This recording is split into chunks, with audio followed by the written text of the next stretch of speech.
Everyone, it's Jorg. Welcome back. I wanted to get those of you that bank often, or those of you that are going to be migrating to Portugal and you need to set up a bank account, just want to let you know that wait times are increasing for face to face conversations at banks. And here in Portugal, if you're going to set up a bank account, you do have to do that in person. It's not something that you can do online. You do have to go in. It's a bit of a formal process.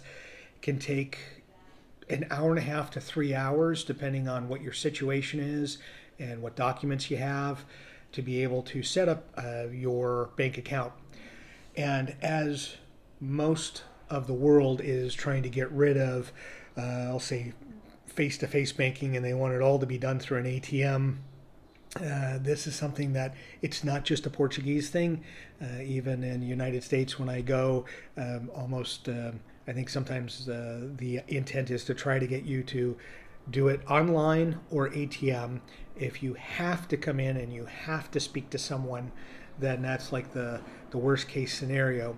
No different here in Portugal. But all of you that are going to be moving here need to set up a bank account. And again, that's an in-person that task that takes a couple of hours. In our experience of using the bank, and we use Millennium and using a bank representative, we've had really good experiences. Other than setting up our account, which was 6 years ago, the only time we really need a teller or a representative is sometimes if we're transferring money from United States to Portugal, Portugal, United States.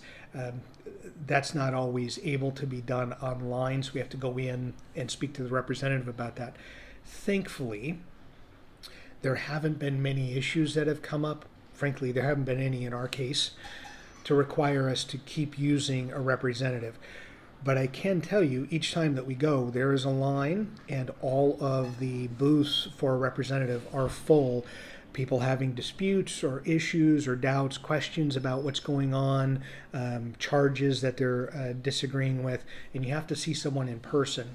And I just wanted to make sure that sometimes when you do go to the bank here, or you do, I'll call it a bureaucratic process, often it can take longer here in Portugal than in some other countries to have that transaction. So if you're going to go to the bank, my suggestion is go early. Most banks open around 8:30, give or take. Some are a little sooner, some are a little later. But I will tell you, a lot of banks close earlier than you think. You may think a bank's going to be open till 5 or 7 p.m. at night. Our bank, for example, closes at 3 p.m. Monday through Friday, and I think on Wednesday it actually closes at 1:30.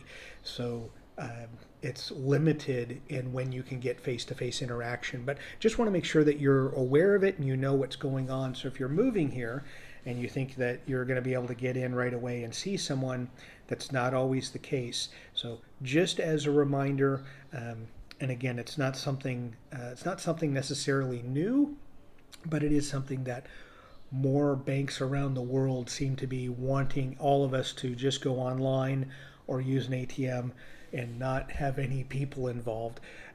But for much of what we do, you may need someone. So just an update, a news update on banks here in Portugal. Just know you're going to wait a little longer potentially, depending on what bank you use, if you need to see someone. As always, thank you so much for watching and enjoy your travels.